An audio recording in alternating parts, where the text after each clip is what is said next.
Okay, back to the babbling Emeek.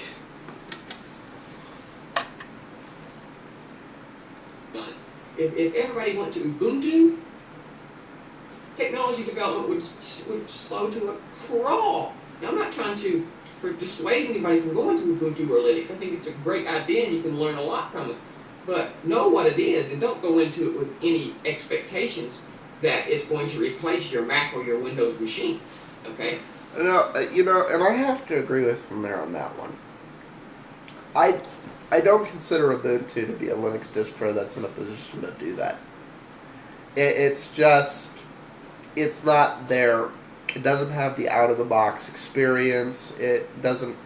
You can tweak it to be a very good OS. You can add the necessary packs. You can do the other things. And those of us who are familiar with Linux and are more technical people, we have no problem doing that.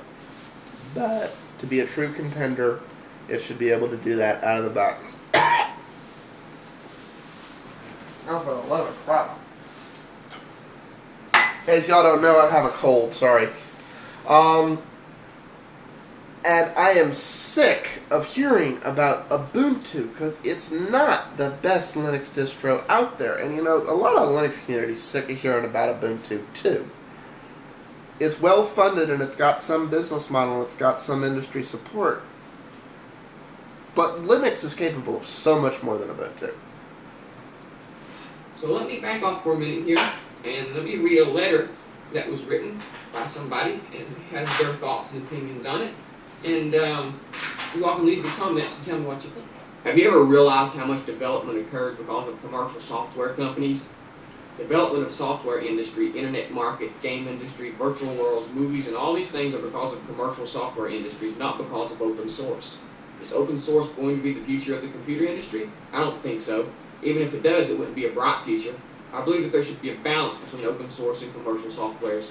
I personally believe in a future where people can buy softwares close to the price of books. Granted, some software is extremely overpriced. There needs to be a balance struck. There are some people who talk highly about open source. In terms of software that's ludicrously overpriced, Apple comes to mind. Who hate commercial software and the wealth they have amassed from it. No. Okay. As somebody who's one of these raving Linux is good nuts he's talking about, I have nothing wrong with making a profit off of software. I have absolutely nothing wrong with the fact that Microsoft and Apple want to make money. My problem is they want to prevent me from using my computer the way I want to use my computer. My problem is they want to be the only person in charge of development, and when they decide to make a unilateral change because of their naturally closed nature, they remove tools. A good example of that is Windows Vista and Windows 7. There was a great security tool, Sandbox IE. There's this buzz going around the Twitterscope right now that Chrome is considered the most secure browser because it naturally runs things in a sandbox environment.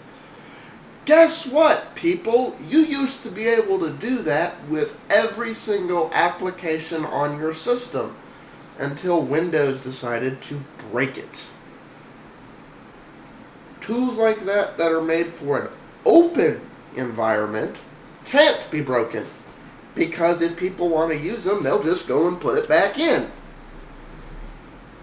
What I consider to be a true future and the revolution the industry needs is similar, actually, to the world Eric's talking about. A good balance between open source and commercial.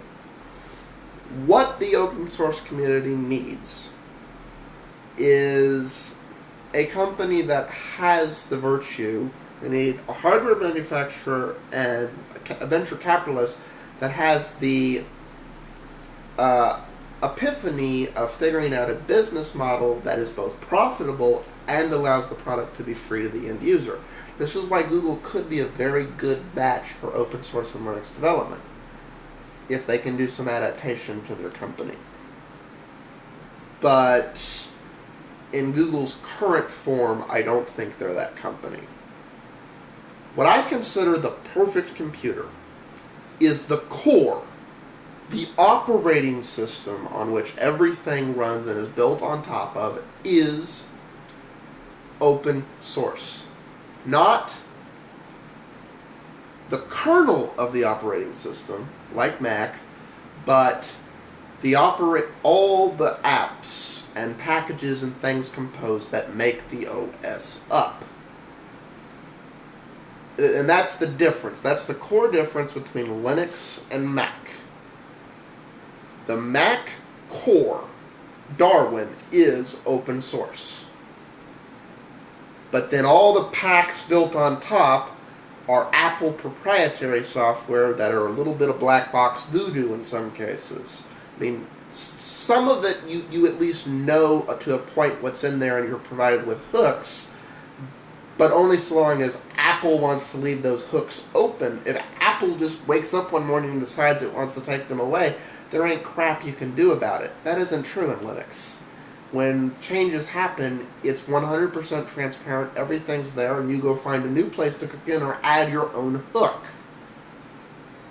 This is very important for development. This is very important for continued growth and prevention of breaking good legacy software. Linux, the Linux kernel is open source, and for the most part, all the packs built on top that make a Linux distribution operating system are also open source. And then you choose the desktop. All the desktops for Linux, GNOME, KDE, Xice, and I can't remember the other ones off the top of my head, are open source. So you know what's going on there. Now, I think it needs some other things on top of that. But only if you're doing very particular things. The majority of people who use a computer do not do the things that Windows is the best OS. They do not do the things that Mac OS X is the best OS for. They do not do the things that Linux is the best OS for. The majority of people are using a computer as a portal or terminal as access to this great resource that is the internet and the tools that go along with it, and basic word processing. And the reality is, you can do that on all three OSs, Linux, Mac, and Windows. All three of these OSs built meet the average computer user's needs in a user-friendly way. The difference is, if you're doing it the Microsoft way, and I apologize for using that finger, then you're pretty much locked into the Microsoft bubble. If you're doing it the Mac way, you're pretty much locked into the Mac bubble. If you're doing it the open source way, because it's an anti-open source world, and you're using the open source software cross-platform, you can do it in all three worlds, because it's open source. My idea of the perfect OS and the perfect computer would be Linux, and that Microsoft would sell me a Windows API priced similar to the crossover. That Apple would send me a Mac API layer I could install, similarly priced to crossover. So that if I'm the majority of computer users, I have my OS free and I have everything I need. If I need to do the things that I particularly need those tools for, I just add them on in a virtualized sandbox environment. I'm coming up on time. I'll better explain what I mean in the next part. Peace out, all.